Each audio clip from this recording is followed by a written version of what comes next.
life processes. Let us start the topic.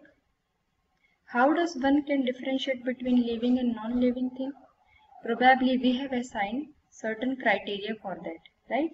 For example, if we see a boy is running, a bird is flying, and a girl is skipping, we know that these are living things because they show some movement. But what if the organism like cat, dog or a man were asleep? We still see them breathing and we can know that they are alive, right? Now what about plants? Plants do not show any such movement, yet we know that they are still alive. How? This is because plants show many characteristic features of living thing. For example, they show growth related movement which may not be visible immediately, but one can note over a period of time. So this is a basic difference between the living and non-living things.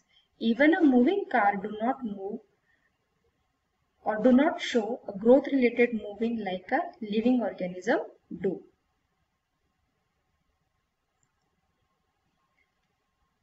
So on the basis of that, we can say that the basic functions performed by living organisms to maintain their life on this earth are called life processes.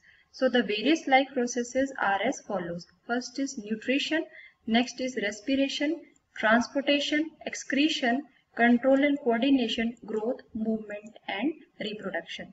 So let us discuss about the nutrition. So what is nutrition?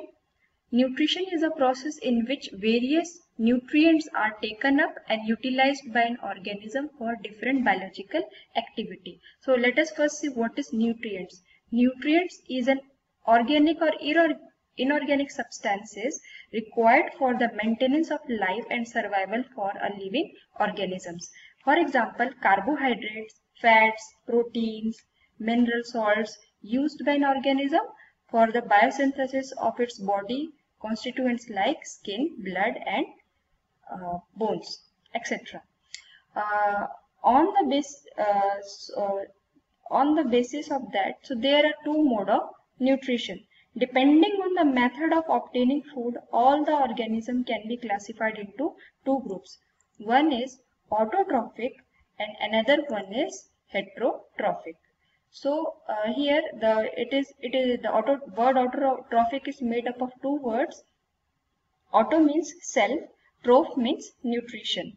So it is clearly mean organisms synthesize their own organic food from inorganic raw materials are called autotrophs, right?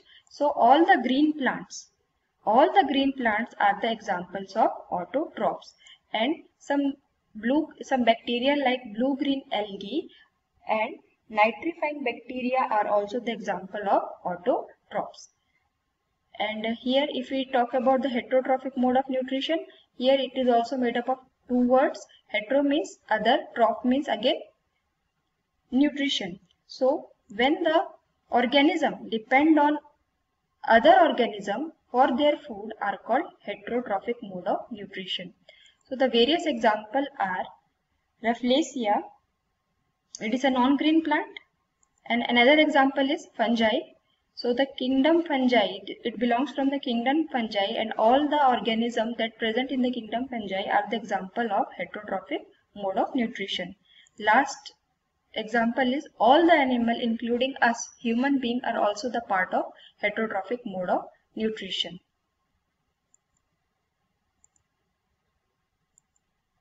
Nutrition in plants. Just like other organisms, plants also require food which can supply energy for their various metabolic activities, right? So green plants are autotrophs and synthesize their own food by the process of photosynthesis. Here photo means light, right? Photo means light and synthesize means to build.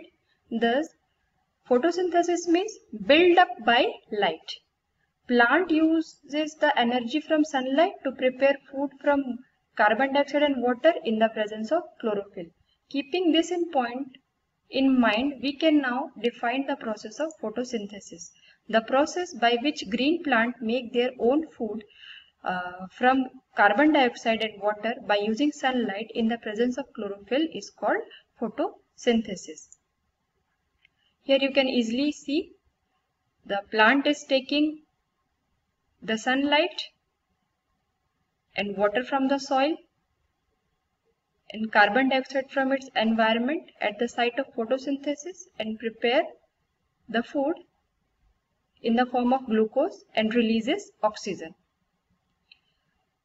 The process of photosynthesis can be represented as C6CO2, that is 6 molecule of carbon dioxide and 6 molecule of water at the site of photosynthesis in the presence of sunlight produces glucose and releases oxygen as a byproduct. The photosynthesis takes place in the following 3 steps. First step, the chlorophyll pigment present in the chloroplast absorb light energy in the form of photons, and after absorbing sunlight, chlorophyll molecule get excited and convert light energy into chemical energy. This results in the splitting of water molecule into hydrogen and oxygen, where oxygen released into the atmosphere and the remaining hydrogen helps in the reduction of carbon dioxide to form carbohydrate like glucose.